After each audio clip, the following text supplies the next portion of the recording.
Kondisi Ratu Elizabeth II sempat kurang baik di bulan November 2021 kemarin. Mengingat usianya yang akan masuk 96 tahun bulan April nanti, banyak spekulasi yang muncul bila Ratu Elizabeth berpulang. Siapakah yang akan mengganti posisinya? Atau apakah monarki kerajaan Inggris akan berakhir alias runtuh? Selengkapnya kita bahas di Lempar Topik.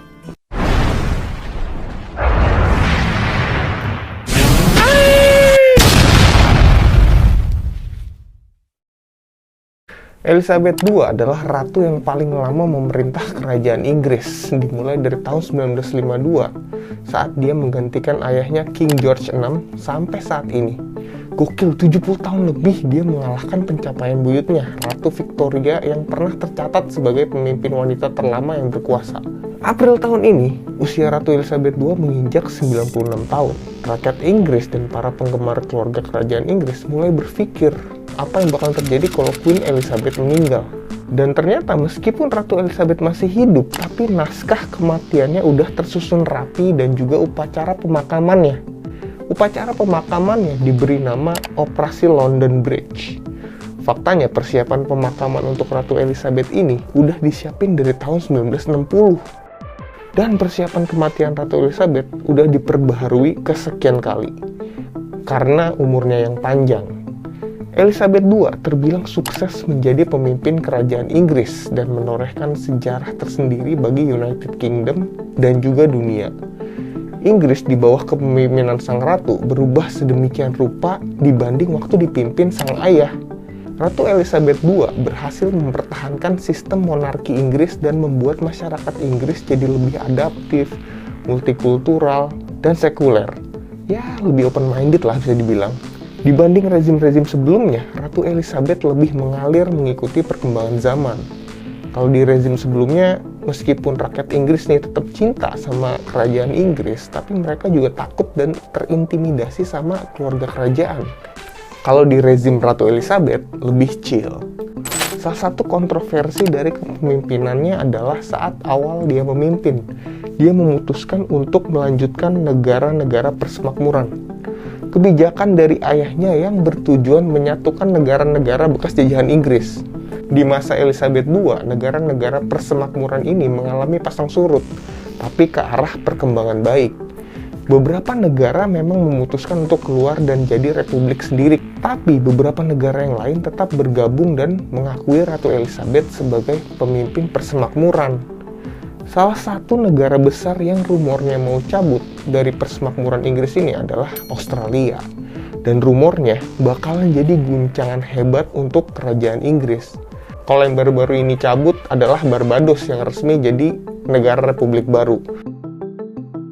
Nah, kematian Ratu Elizabeth nih jadi salah satu titik terpenting dalam sejarah Inggris ke depannya. Apakah monarki Inggris bakal terus langgeng atau malah bubar? Ada beberapa spekulasi terkait siapa pengganti Ratu Elizabeth II. Warga Inggris menduga kalau Pangeran Charles adalah orang yang bakalan menggantikan posisi Ratu Elizabeth, karena Pangeran Charles adalah anak pertama Ratu Elizabeth. Tapi ada beberapa problematika yang mungkin melanda Inggris bila Ratu Elizabeth meninggal dan digantikan oleh Pangeran Charles. Pertama, popularitas keluarga kerajaan Inggris bakalan turun drastis.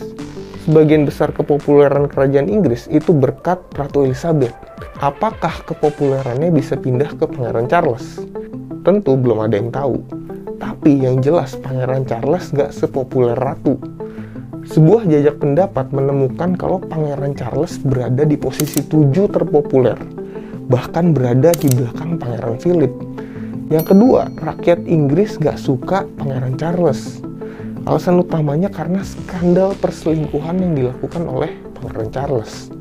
Alasan lainnya karena rakyat kurang suka sama beberapa pendapat politiknya. Tapi Pangeran Charles pernah menyebut kalau dia nggak bakal menyuarakan ideologi politiknya begitu nanti naik jabatan. Yang ketiga, pengamat meyakini kalau Pangeran Charles nggak bakal pernah bisa menyamai pencapaian yang dilakukan oleh Ratu Elizabeth II. Hal ini karena umur Pangeran Charles yang sudah tua. Waktu dia menjabat akan lebih singkat, sehingga mustahil menyamai pencapaian ibunya. Makanya berdasarkan alasan-alasan itu, rakyat Inggris lebih pengen kalau Pangeran William aja yang menggantikan posisi Ratu Elizabeth, bukan Pangeran Charles. Tapi siapapun yang menggantikan Ratu Elizabeth II, nampaknya monarki bakalan tetap langgeng di Inggris. Menurut royal komentator Marlene Koenig, penghapusan monarki sangat kompleks dan tidak semudah yang orang bayangkan. Selain itu, tidak ada protes besar untuk penghapusan monarki di Inggris. Pendukung gerakan Republik juga kecil di Inggris. Menurut Koenig, seenggaknya dalam kurun waktu terdekat monarki tetap aman-aman aja. Dan juga ada beberapa kerugian kalau Inggris menghapus sistem monarki jadi republik. Inggris bisa kehilangan tanah puluhan ribu hektar karena tanah luas itu dimiliki oleh keluarga kerajaan dan tidak bisa dinasionalisasikan, kecuali kalau diambil paksa kayak kebiasaan perebutan harta monarki zaman dulu. Kalau hal ini kejadian, Inggris bisa rugi, mengingat tanah itu warisan dari rezim sebelum-sebelumnya. Inggris juga bisa kehilangan turis yang ngefans sama keluarga kerajaan. Bisa dibilang kan keluarga kerajaan Inggris nih terhitung selebriti ya, yang kehidupannya jadi konsumsi masyarakat Inggris bahkan dunia. Bisa kita lihat aja, series Netflix The Crown juga menarik banyak banget fans dari belahan dunia. Dan akhirnya fans mereka juga datang ke Inggris, ke Buckingham Palace buat wisata. Bayangin aja ya, menurut Kompas, kerajaan Inggris berkontribusi sama ekonomi Inggris sebesar 2,4 miliar dolar. Dan 720 juta dolar berasal dari sektor pariwisata. Gokil nggak tuh? Ya, kalau ngomongin soal industri showbiz, kerajaan Inggris selalu jadi sorotan. Mulai dari Lady Diana dan Pangeran Charles nikah, sampai Prince Harry dan Meghan nikah. Semua ditayangin sama TV di berbagai belahan dunia. Belum lagi ada intrik-intriknya. Kerugian lainnya adalah kehilangan pride. Kerajaan Inggris bisa kehilangan pride-nya, yaitu United Kingdom of Great Britain, dengan segala tradisinya. Kalau Inggris berubah jadi republik, semua tradisi dan kebanggaan akan kerajaan Inggris bakalan jadi sejarah aja. Ya, pada intinya meskipun raja atau ratu nggak memiliki peran utama dalam pemerintahan di sistem monarki konstitusional Inggris, kerajaan Inggris nampaknya akan tetap langgeng karena beberapa faktor tadi. Yang jelas, mayoritas rakyat Inggris masih bangga dengan sejarah besar kerajaan berabad-abad silam. Keagungan, kedikdayaan, dan kemewahan menjadi simbol kebanggaan mereka. Mungkin mirip ya sama orang Indonesia mengagung-agungkan kerajaan-kerajaan masa lalu di Nusantara, kayak Majapahit, Sriwijaya, Kutai, dan lain-lain. Ya, kita cuma bisa menyaksikan apa yang bakal terjadi sama kerajaan Inggris ke depannya. Dan kita juga nggak bisa tahu sampai berapa lama monarki Inggris bakalan bertahan. Ya udah, segitu aja dari gua. Kalau ada info yang salah, mohon maaf, bisa lu koreksi di kolom komen. Lumayan bisa berbagi info yang lebih valid. Nggak usah lu subscribe kalau lu nggak suka, bisa lu dislike kalau lu nggak suka konten ini. Ciao.